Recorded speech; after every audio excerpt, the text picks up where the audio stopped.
रोहित भाई, वीडियो की शुरुआत में आपसे रिक्वेस्ट है कि जब भी किसी घूमती पिच पर अपना मैच हो ना, खासकर लंकापति रावण के घर पर, तो यार आप भूल जाया करो कि टॉस के टाइम पर हेड बोलना है या टेल्स बोलना है। आप तो माहिर हो इसमें, बस ये या वो बोल देना, बाकी जैसे ही सिक्का गिरेगा उसके हिसाब से ये वो को एडजस्ट कर लिया जाएगा। है कि नहीं भाइयों? हेलो, मस्त प्लान है। हाँ, प्लान तो मस्त है मगर सिर्फ ख्यालों में। और मेरे अंदर कल पूरे दिन ऐसे ही ख्याल घूम रहे थे, क्योंकि कल का दिन ऐसा खतरनाक गुजरा। दिन शुरू हुआ तो विनेश की खबर आ गई, जिसके बाद 100 ग्राम का वजन भी मुझ पर अब भारी लगने लगा है। और फिर जब शाम हुई तो लगा कि ये भारतीय बल्लेबाज स्पिनर्स के आगे 100 ग्राम बल्लेबाजी भी नहीं कर पा रहे बे। गजब बेइज्जती है। कब हुआ कब? अरे ये तो पूरी वनडे सीरीज में हुआ है। कैसे इस सीरीज के आखिरी मैच के हर मोड़ पर श्रीलंका से हारा इंडिया और कहां हुई इंडिया से चूक, इस पर एक डिटेल वीडियो हमने अपने नोपो चैनल पर बनाई है, जाकर जरूर देखना। इनफैक्ट इस वीडियो के डिस्क्रिप्शन में हमने उस चैनल का लिंक भी दिया है, ठीक है? सीधे उसी चैनल पर पहुंचोगे, उसको भी सब्सक्राइब करना। फिलहाल इधर क्रिको पर यानी इस चैनल पर मैं यानी रौनक आपका वेलकम करता हूं और बहस छेड़ता हूं कि इंडिया क्यों हारी श्रीलंका से वनडे सीरीज, वो भी 27 साल बाद। 3 कारण आज मैं आपसे डिस्कस करूंगा। सबसे पहला टॉस, जो किसी के बस में नहीं है, पूरा का पूरा किस्मत का खेल है। वैसे भी कोलंबो का इतिहास रहा है कि स्पिन फ्रेंडली पिच इसमें बनती है, तो इसमें कोई हैरानी भी नहीं है कि दूसरी पारी में गेंद टर्न ज्यादा करती है। पर इसी से जुड़ा है सीरीज में मिली हार का कारण नंबर 2, जो कि स्पिन के सामने धड़ाम। 100 में से कितने नंबर दोगे आप भारतीय बल्लेबाजों को स्पिन गेंदबाजी खेलने के लिए? कोई कमेंट में लिख रहा है कि 100 में से 138 नंबर।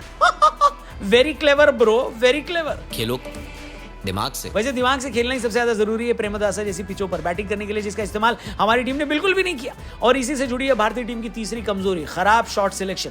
तो चलिए अब इन 3 कारणों पर डिटेल में बतियाते हैं, और आप कमेंट करना जारी रखो, क्योंकि ये डिस्कशन इतना फैले और गंभीर स्तर तक भी पहुंचे, क्योंकि कुछ फैंस तो ये भी कह रहे हैं कि यार अच्छा खासा T20 वर्ल्ड कप जीतकर रोहित और कोहली छुट्टी मना रहे होते, खामखा उनकी छुट्टी कैंसिल भी करवा दी गंभीर भाई ने और सीरीज भी हार गए। साला ये दुख का खत्म नहीं होता बे। वैसे T20 क्रिकेट में तो हमारी गाड़ी रफ्तार पकड़ चुकी है, पर वनडे फॉर्मेट जैसे T20 क्रिकेट में कहां घूमती हुई पिच मिलती है बताइए? और इसीलिए T20 में टॉस का फैक्टर भी अहम उतना नहीं होता। पर वनडे क्रिकेट में तो बॉस टॉस का बहुत ज्यादा इंपॉर्टेंट रोल हो जाता है, खासकर तब जब सामने वाली टीम के पास जोरदार स्पिनर्स हो और पिच भी उनके हिसाब से हो, और सामने खड़े बल्लेबाज स्पिन के सामने कमजोर हो। ऐसे में टॉस हारकर टारगेट चेज करना हमेशा ही टफ होता है। वैसे देखा जाए तो वनडे टीम में टीम इंडिया वर्ल्ड कप 2023 के सेमीफाइनल के बाद एक भी मैच नहीं जीत पाई। दूसरे शब्दों में कहें तो वनडे क्रिकेट में टीम इंडिया के फैंस 19 नवंबर से लेकर अभी तक खड़ा हूं आज फिर वही इसी पर फंसे हुए हैं। बात तो सही है। जो टीम अगले साल होने वाली चैंपियंस ट्रॉफी तक में क्वालिफाई नहीं कर पाई, उस टीम का वनडे में नंबर 1 रैंक टीम को हरा देना वो भी बुरी तरह दिखता है भैया कि इस सीरीज में टॉस ने कितना अहम रोल निभाया है कि नहीं। मगर जैसे कि मैंने पहले कहा कि टॉस पर जोर सिर्फ किस्मत का चलता है, और किस्मत ही खराब रही रोहित शर्मा की इस पूरी सीरीज।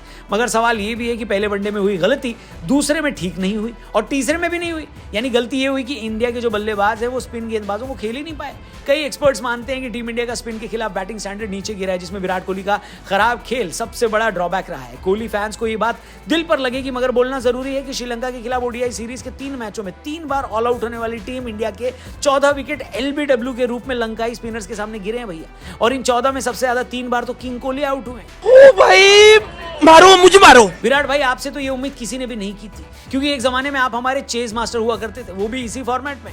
पर अब वो विराट कोहली दिखता क्यों नहीं है? जा पूछ क्या।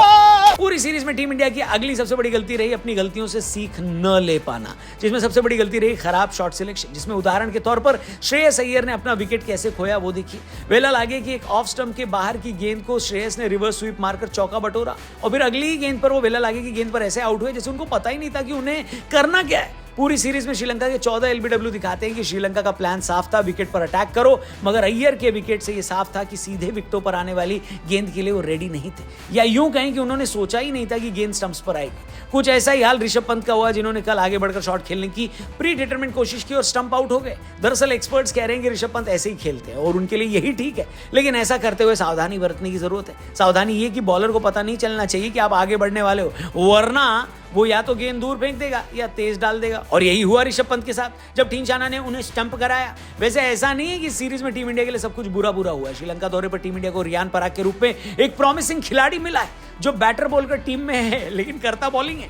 वहीं अक्षर पटेल अब धीरे धीरे इस टीम में अपनी जगह मजबूत करते जा रहे हैं, क्योंकि उनकी बॉलिंग में भी दम दिखता है, फील्डिंग में तो है ही, और बैटिंग भी वो कमाल का कर रहे हैं। बाकी आपके हिसाब से इस सीरीज में कौन सा खिलाड़ी भारत के लिए अच्छे नंबरों से पास हुआ और कौन फेल, ये कमेंट करके जरूर बताना, और जाने से पहले चैनल को भी जरूर सब्सक्राइब करना। Thank you for watching crico. कल मिलते हैं एक और कड़क वीडियो के साथ यहीं पर। जय हिंद।